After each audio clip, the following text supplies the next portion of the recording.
r/Nosleep, posted by Reddit user G_A93, my gruesome recovery at the Shamayim project. How powerful do you feel? How amazing is it that our bodies can physically fight off germs, infection, injury? Have you ever thought about it? Can you imagine a life without it? Aside from our intelligence, of the belief that our body's natural ability to heal is what keeps humans at the top of the food chain, always spreading our seed onto the beautiful garden of Earth. Humanity, though, is no stranger to its low points. For example, I was a banker in Seattle. I drove a nice car, had a great townhome, and at the age of 25 years old, I was better positioned than most people twice my age. Yeah, I definitely loved the life I lived. And as a young bachelor, I prided myself on being self-sufficient. Women came and went, but never stayed. I did not need anyone to stick around to satisfy my needs. I was already self-made and had plenty of ego to take care of myself. Until one day, I met Mary, and Mary was beautiful. Her very essence was a collaboration of love and beauty, taking me mentally to places I'd never been before. And she stuck around until I was about 27. Mary never really left me, but just became a footnote in my life once I met Molly.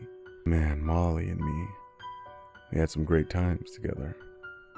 She made me feel invincible, like nothing anyone said or did mattered to me. The only approval I needed was from her. I learned to be more carefree. She taught me how to dance and how to laugh, how to love. Molly always came around with a smile. And when she wasn't with me, or she left in the morning, I felt sick. Like I needed to puke, but never had anything in me to distribute. No matter how bad I felt, though, she always came back right on time to bring me up again. She was honestly making me lose my mind. My productivity at work dropped immensely. I stopped calling friends and family. I stopped everything, really. Soon I was out of a job. Then they repoed my car, then repossessed my home. I had become a bum out in the street. And at the time I thought me and Molly would be fine, but she never really loved me. She loved my money. And though I know I shouldn't have mourned a relationship built on finance, I still couldn't stop the terrible feeling I felt when she wasn't around. That was until I met Christina. Man, oh man, Christina. She was something else. With her, I didn't need a whole lot of cash or a fancy car. With Christina, we could just embrace and lay on the floor, dive into another universe with each other. She never left me.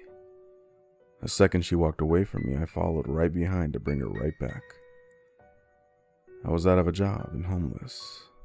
I didn't have any responsibility to attend to. Christina was my only care. And then, one day, she turned on me. She walked away from me one final time. And when I went to retrieve her, she wouldn't come with me. She batted me away like a taxi. I was infuriated with her. There was no talking to her either. She wouldn't do anything for me anymore. Well, I went to go find more Christinas. There were always more Christinas around here. I found everyone I could find and embraced all of them as my own, to fill the gap left in my heart. But instead of loving me, they attacked me viciously. They clawed at me, scraping my soul and digging out my heart, leaving me for dead. That's what happened to me. From the age of 25 to 30, I went from a successful kid with all the potential in the world to a bum on the street overdosing from crystal meth. It started with weed. Eventually, I started partying with the wrong crowd, and finally, I let myself fall deep into the closest thing to hell: addiction. Now, when I overdosed, I knew that I was dead. I remember the feeling. vividly, because it was the only feeling in those 5 years that I really felt at all. The warm wave of comfort blanketing me as my soul began to slip away. The thing was, though, I didn't see who took me off the street. The only thing I remembered was the blackness. When I awoke, I had an IV drip inserted into me. Heart monitor was making sure I was alive. This was an all too familiar scene for me, unfortunately. I remember sighing at the fact I was still alive. Funnily enough, if I would have known what I was in for, I would have jumped out of the window and killed myself. "Mr. Davis, welcome back," a man said. This man was in a white coat holding what I can only assume was my medical chart. His voice was deep and smooth. He put a hand on my shoulder. We didn't think you were going to make it. But luckily for you, you are in the best medical care facility on the west side of the United States. Of the world, if I do say so myself. I sat up. I realized the facility was not your average junkie OD room. No, this was immaculate. The equipment looked to be state-of-the-art. A nurse came into the room holding a glass of water. She set it down next to me before exiting the room. She was so voluptuous. Even in my dazed state, I couldn't ignore how ridiculously sexy she was. The doctor now came into view. "Don't sweat it, Mr. Davis. You're gonna get used to being around our facility. We are excited for you to join us." "Us?" I said, throat burning as I spoke. "What is this? Some sort of sobriety ring?" "Not exactly," he said, with a smile on his face. It was then that I noticed something. Now, to clarify, I'm not a homosexual, but this man was gorgeous. He had dark, smooth skin, light brown eyes. His smile was amazing. Teeth pearl white. When he stepped back, I noticed his build. He was shredded beyond belief. I could even see it through the lab coat. I almost felt ashamed being in his presence in my condition. "Oh!" I blurted out.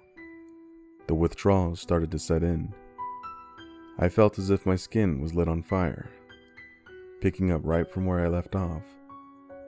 I could no longer concentrate. I couldn't hear around me, but I could pick up some equipment being moved around. My eyes were opening and shutting as the pain riddled my entire body. In certain moments, as my eyes opened, I saw horrifically disfigured monsters above me. Black eyes and distorted mouths, dripping with saliva, ready to strike me down. I had no strength to scream or fight these hallucinations. Eventually, I fell into a slumber. When I awoke up this time, I found myself strapped down to the table. That same doctor from before standing by as I came to. "What happened?"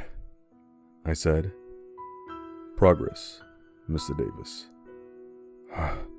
"What the hell is this? What the fuck's going on here? Answer me!" I screamed, nearly ripping the straps off my forearms. The doctor smirked. "Mr. Davis, do you believe in the ability for the body to heal itself through molecular reconstruction?" the doctor asked. What do you... The doc then uncovered the metal table in front of me. On it was a syringe, a spoon, a lighter, and a rock. "This is pure crystal, Mr. Davis. You may do what you want with it, but remember what I asked. I'll step out for a moment to give you some privacy." With that, he unstrapped me from the table, turned around, and walked out. I instantly looked at the ingredients to cure all ailments. At this point, I would have been frothing at the mouth to get the process started, regardless of the circumstances, but now I didn't even want to look at it. I was totally unaffected by the sight of it. And as a matter of fact, I couldn't remember what it felt like to be on it. I decided to dump the tray into the garbage, and within minutes, the doctor came back in. A wise decision, Mr. Davis. Assuming it was your decision. What is this place, man? What are we doing here? I said, feeling a bit defeated. The doctor gave me another snicker before continuing. We are the biological advancement team for a private firm in Washington. We are more than a rehabilitation center, Mr. Davis. We are the future. You see, when I asked you if you believe in the body could heal itself, I wasn't talking about healing crystals or chakras. I was talking about science that the world has yet to see.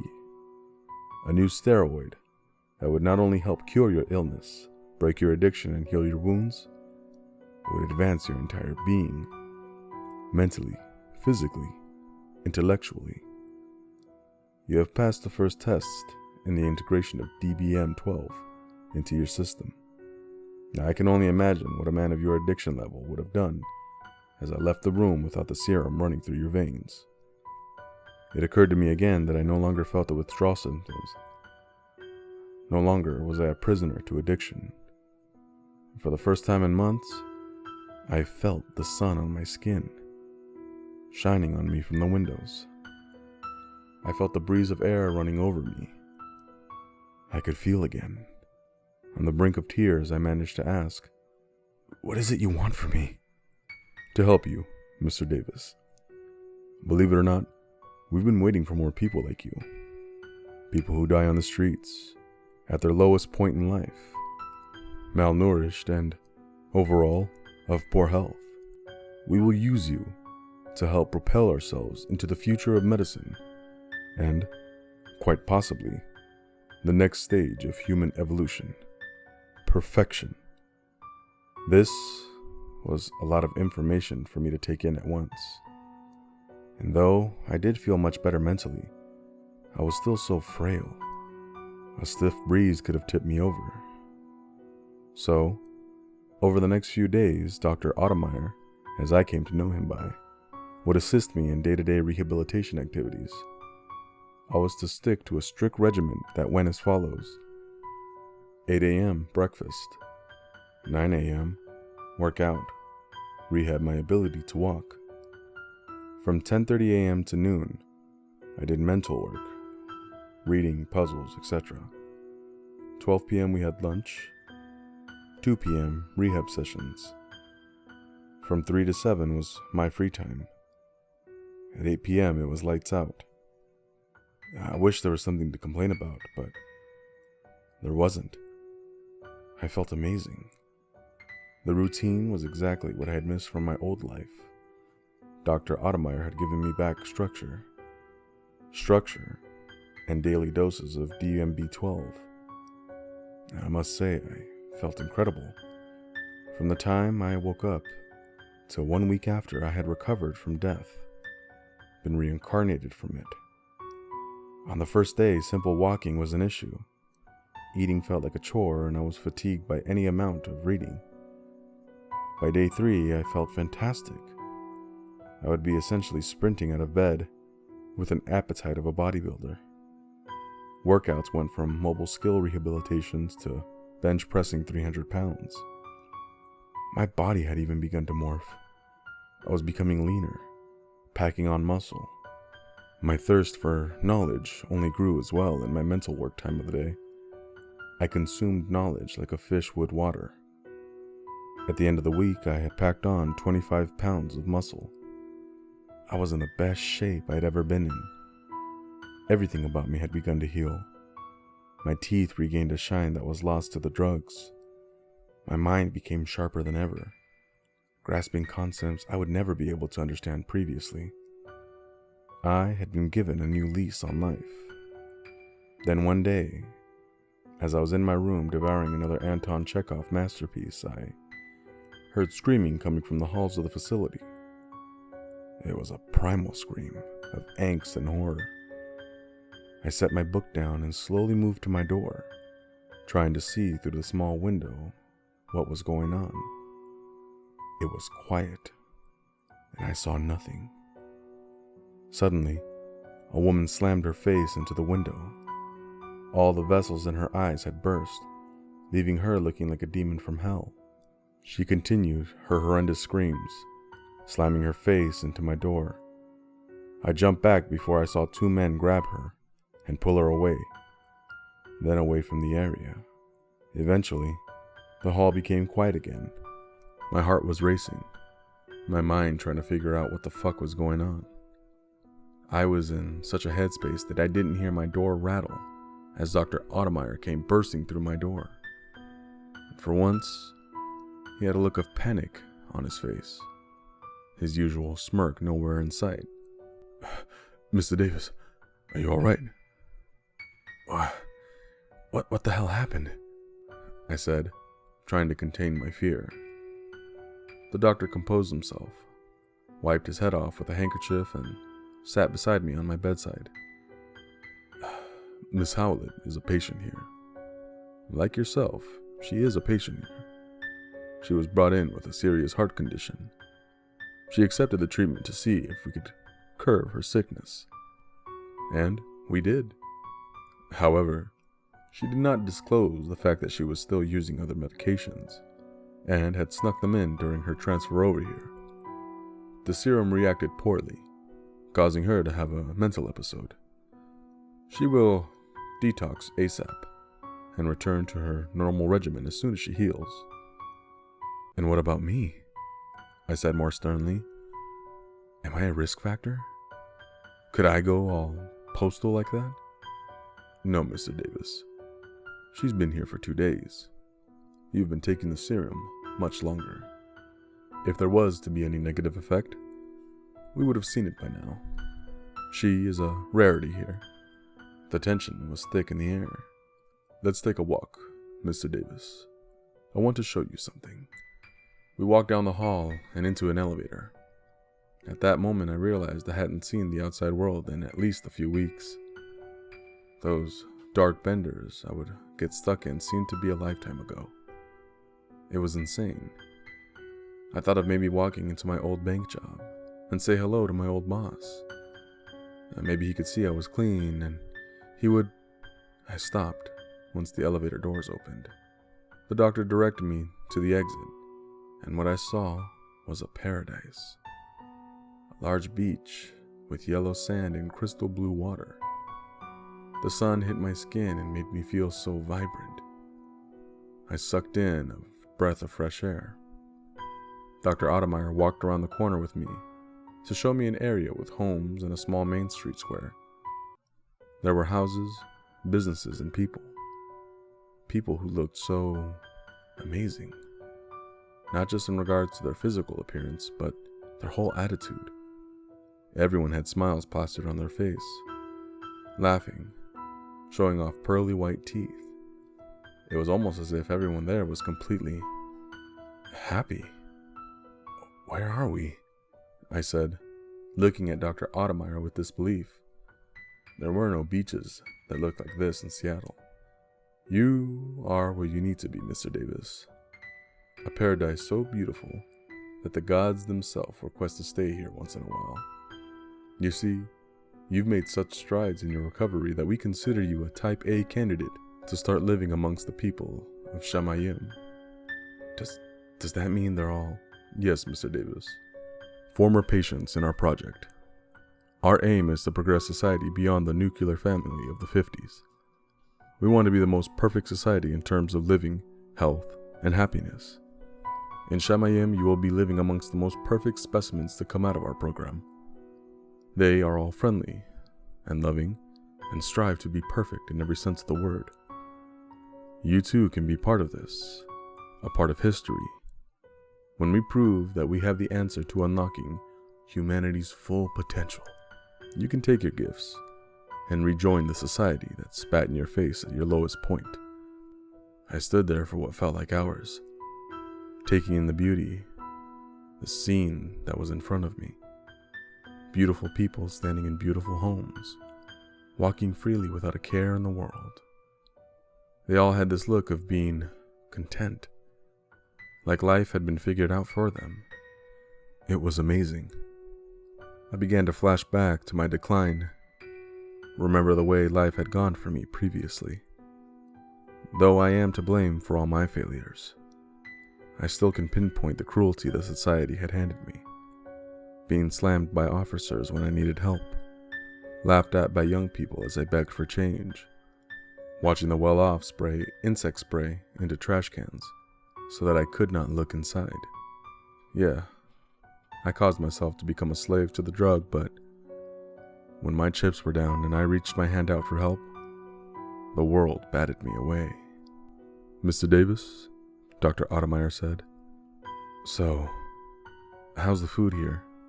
I said with a sly grin overcoming my face. Dr. Ottemeyer smiled before placing his hand on my shoulder and looking out to the sea of beauty that was Shamayim. 3 months later. As I woke up today, I took a glance at how amazing my life had been for the past 3 months. 3 months of self-care, dedication, and an experimental drug. I was better than ever.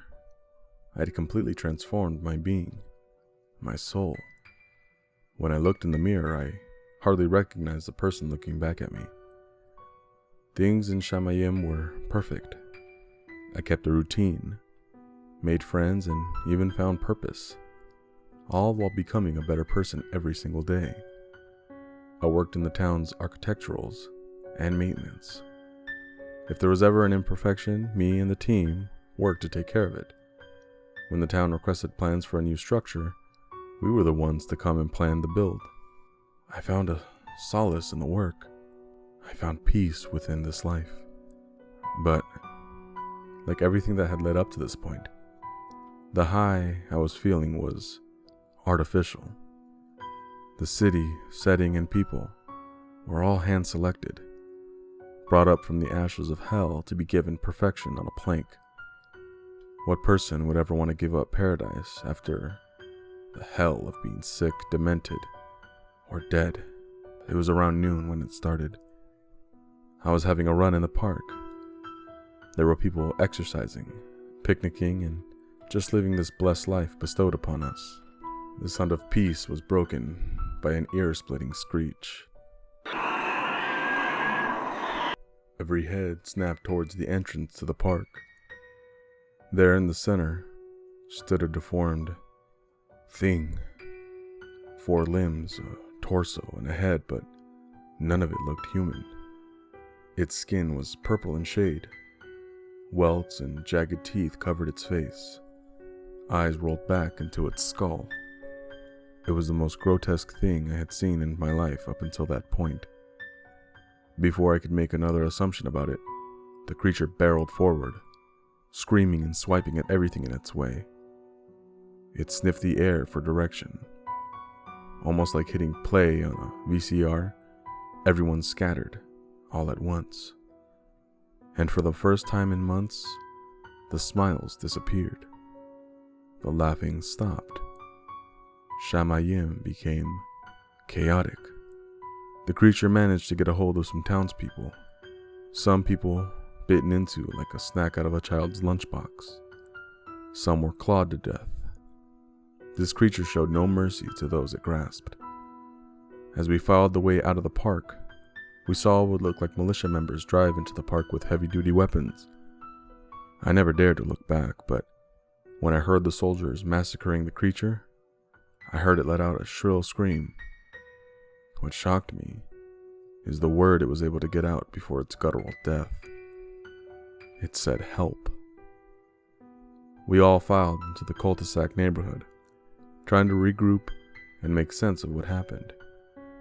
We all asked, what happened? Who was that? What's going on? No one had any answers. Almost as suddenly as we calmed our nerves, a woman in the group began to scream. She screamed in what seemed like pain, gripping her head and then her eyes. She began to claw at them as if they were burning so deep in her sockets that she'd rather be blind than deal with it. Several people tried to stop her, tried grabbing her arms, but her strength became immense. She roared in our direction, and she kept swiping at her eyes, blood trickling down. Some people sprinted away from the scene. Others stayed and looked on in horror. I wish I would have ran. The woman dropped to her knees, her skin now turning a sickly purple, eyes rolling into the back of her head. As the woman was becoming like the monster in the park, I wasted no time and began sprinting in the opposite direction.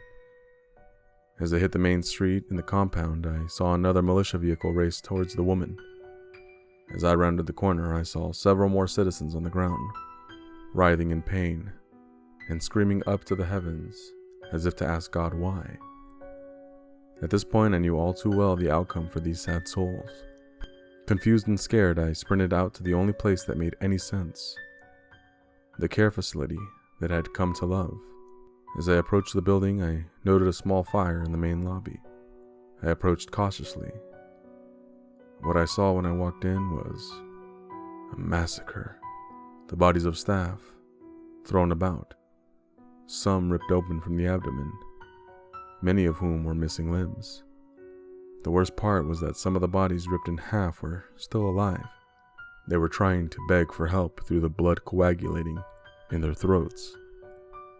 I nearly dropped to my knees and threw up. Those monsters had ripped this entire facility apart.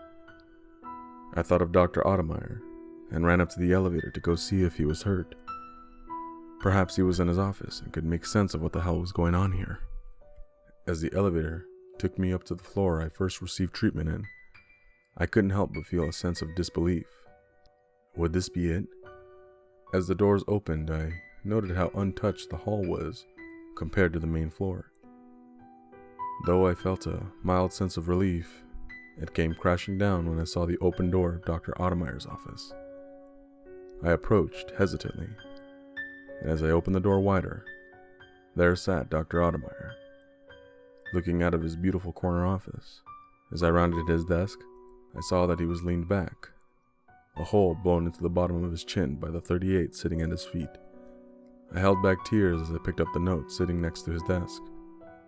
It read, "To whom this may concern, I am sorry. There were major breakthroughs in this project, major successes. However, these came at a price. The desire to be the first in my field to come up with a major life-changing drug caused my ego to skip important protocols in regards to safety. We now know there's a delay fuse in the DBM-12 formula. There is a trigger that can cause psychotic breaks along with violent behavior. There is no information on the transformation, as there is no creature to study. By my estimate, all participants in the project have a transformation period of 6 months to 1 year from initial injection, though there have been rare instances that have occurred prior to the 6-month mark. This whole island is a floating death trap. I am sorry to my colleagues. I'm sorry to my patients. I'm sorry to humanity. I only wanted to help." As I stood there dumbfounded, I couldn't help but start to chuckle. Here I was, this junkie, dead in the street, brought back to life by a magic drug, only to fall the exact same way I began. I crumpled the note as I walked over to my old room, now barren, with only a few things including a laptop. So, I write this now as my notice to the world. I fucked up. And now, I'm staring down the barrel of a .38, unable to do what I know is best. As I look out onto the town I once found so much happiness in, I see nothing but fires and military shooting down all monsters and civilians, whether they turned or not. I don't know what to do, but know this. As you finish reading my story, know that by now I'm long gone. If you could learn anything from me, please get the help you need when you need it.